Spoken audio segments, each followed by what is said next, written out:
Has it ever occurred to you that perhaps light, just as trash and waste, can be a pollutant? Many people are unaware of this fact. Greetings. My name is Crystal Stoddard, and I will be talking about the current situation of light pollution in Puerto Rico. This presentation aims to expose an environmental problem in Puerto Rico that affects our flora, our fauna, and ourselves without knowing. The topics to be discussed are light pollution, its dangers, and how this problem could be solved. In light of the surface environmental problem, the purpose of the exposition of this project is to raise awareness of the current problem by making citizens conscious of the dangers this kind of pollution presents, and to help contribute in the generation of possible solutions. We should take into account all of the available solutions and then be able to discuss their viability. Beginning the research phase, there were multiple questions that were posed.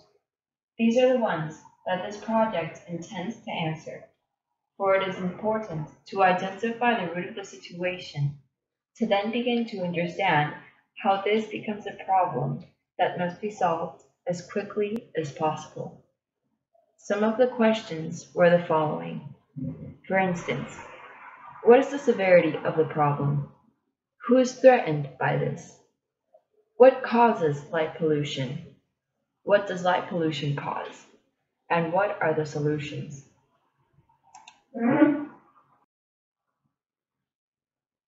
Although many countries around the world are facing this kind of problem as well, Puerto Rico's case seems rather alarming due to the island's size and the impact of this environmental problem. This kind of pollution is a type of contamination produced by artificial light and is caused by the improper use and deviation of artificial light sources, which allow light to shine outwards of the intended areas and upwards into the sky, thus making us one of the most illuminated islands in Central America.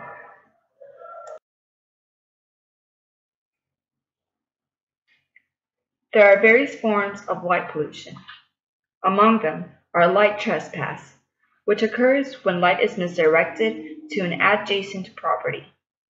Over-illumination, which is exactly what the name suggests, the excessive and unnecessary use of light.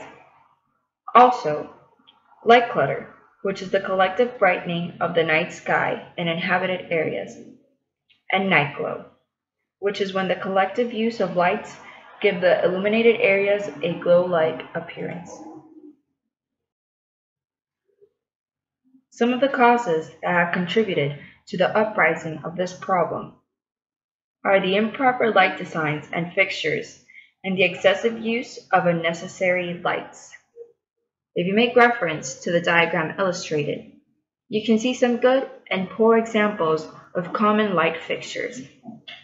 For instance, typical wall packs, yard lights, and area floodlights compose the poor lighting examples. This is due to the fact that these allow the light to be projected in various directions. Meanwhile, the good lighting examples are composed of typical shoebox lights, opaque reflectors with lamp on sides, and an area floodlight with a hood. These are good examples of light fixtures because they focus the light into specific areas rather than allowing it to go up in multiple directions like the ones illustrated before.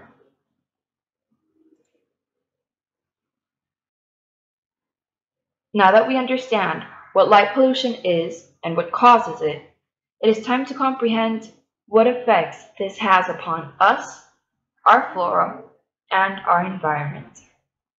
Light pollution has negatively impacted our fauna. Many animals, due to this, including insects, mammals, reptiles, birds, among others, are photoperiodic. This means their physiology and behavior are influenced by day-night cycles.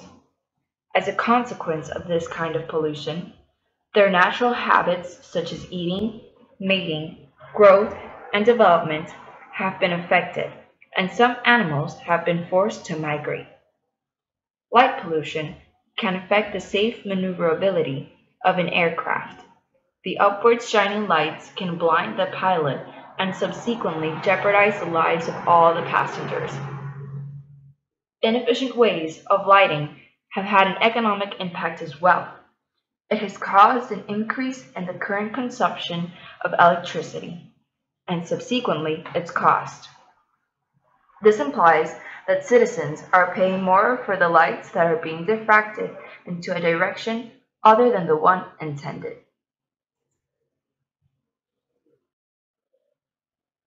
Human health and well-being and safety are being affected as well.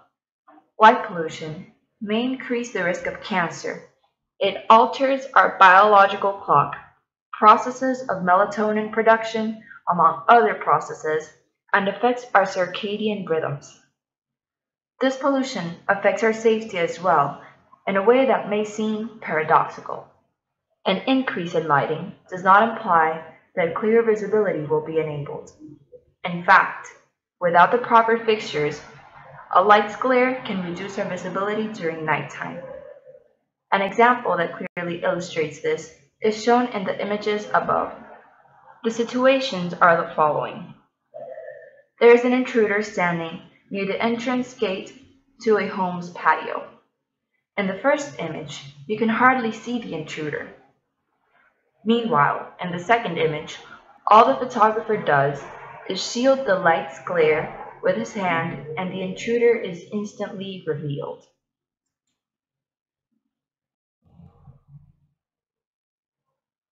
Another one of the areas that are affected by this kind of contamination is the environment. Because of the intense illumination that is being implemented at nighttime, the night sky is dimmed.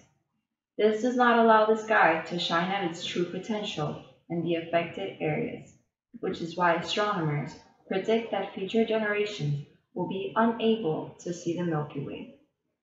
Due to this, astronomers have also created a dark sky level which ranges in a scale from 1 through 9, in which 1 represents an excellent dark sky and 9 an inner city sky, just as this diagram illustrates.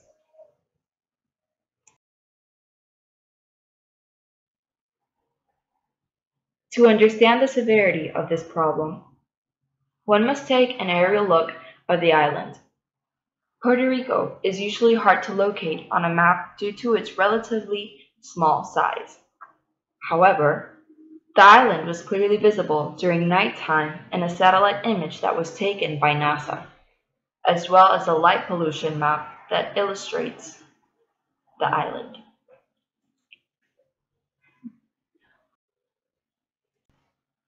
The problem in Puerto Rico is alarming because of the island's size with respect to the severity of the pollution. Puerto Rico is now known as the shining star of the Caribbean, or La Isla Estrella, the Star Island, all due to the observable amount of light pollution during the nighttime. This image illustrates how light pollution has affected the island. In a span of 1 year, it can be seen that the island has seen some relief. However, one can tell that there is still much to be done.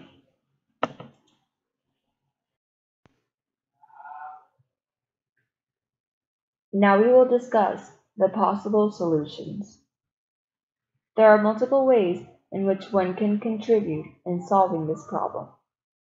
For instance, structural design policies can be considered, and new and efficient light fixtures could be engineered to avoid falling back into the cycle we are currently in. Although the problem can be tackled in different ways, the most feasible solution would be to redirect the light that comes from street posts, light bulbs, and any other apparatuses that emit light and focus it on an intended area or object. Other possibilities include implementing good and appropriate light designs and light dimming technologies and create better light fixtures. Education plays an important role in the solution of this problem. By educating our people about the current problems and asking them to contribute with the solutions and take action, we can gradually reduce the amount of pollution until it has been completely terminated.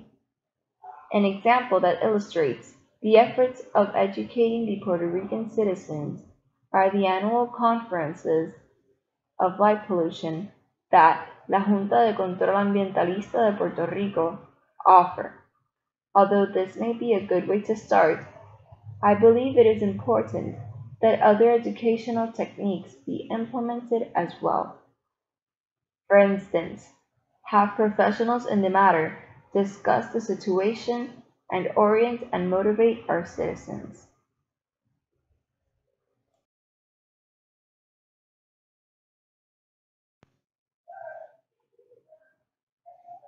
Light pollution is an environmental problem that most people are unaware of. The problem about having the people be unaware about the situation is that collateral damage begins to occur. And when poor choices begin to cause collateral damage, this poses a threat to our environment, our citizens, and everything that surrounds us. As we have seen, light pollution is capable of affecting our health, our environment, and our native animal species, which is why we should take immediate action.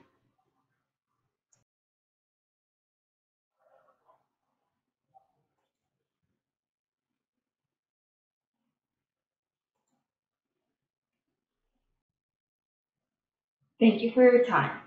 I hope this presentation has made you aware of this problem and has motivated you to take action.